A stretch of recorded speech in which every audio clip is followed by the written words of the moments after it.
आज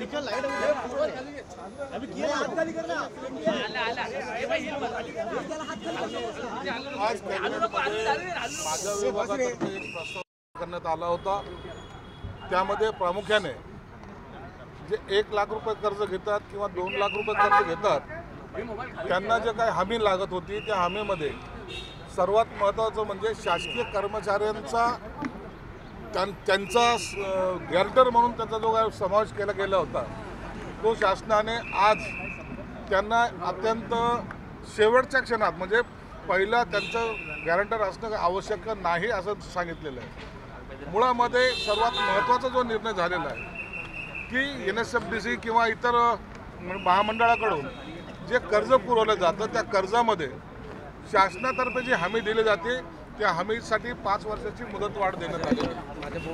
त्याच्यामुळे जवळपास NSFDCच्या 11,294 कर्जदार जे बाकी आहेत प्रलंबित होते त्यांना आता त्याच्यामुळे दिलासा मिळणार आहे। तसंच NSKFDCचे जो आमच्याकडे 30,119 प्रकरण प्रलंबित होते त्यांनाही आता आम्ही कर्ज देण्यासाठी मुक्त झालेलो आहोत, त्यांनाही सुद्धा या योजनेचा लाभ होईल। अत्यंत या दोन्ही गोष्टी शासनानं आज कॅबिनेटमध्ये मंजूर केल्यात। मला वाटतं यामुळे सर्वसामान्य घटकातील मागासवर्गीय घटकातील इतरांना त्याचा लाभ होईल। पालकमंत्री पदावरून नाराजी आहे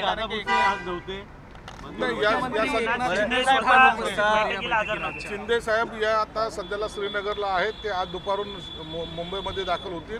मला वाटतं ते पोहोचले सुद्धा असतील म्हणून आणि दुसरा पालकमंत्र्याचा विषय कॅबिनेटमध्ये कोणत्याही चर्चेला गेला नाही। त्या संदर्भात काही माहिती नाही। संजय राऊत असं म्हणतायत की पालकमंत्री पदावरून शिंदेच्या शिवसेनेला कुठेतरी लायकी दाखवण्यात आली असा शब्द त्यांनी वापरला नाही। या संदर्भामध्ये त्यांनी काय बोलणं हा त्यांचा विषय आहे, परंतु याचा सर्व निर्णय मुख्यमंत्री आणि दोन्ही उपमुख्यमंत्री मला वाटतं 1-2 दिवसात घेतील। इमारती होत्या ठाणे परिसरामध्ये एकनाथ शिंदे यांच्या नगरविकास खात्याने त्यावरती दंड जे आहे तो माफ केलेला आहे आणि आता आरोप केला जातोय की कुठेतरी ठाण्यातल्या अनधिकृत इमारतींना एकनाथ शिंदे अभय देत आहेत, मेहरबानी करतात। सर्वसामान्य हिताचा जर निर्णय असेल तर त्यामध्ये निर्णय घेण्यास काही हरकत नाही असं आमचं सरकारचं मत आहे, म्हणून त्याच्याबद्दल शिंदे साहेबांनी जर निर्णय घेतला असेल तो योग्यच असेल।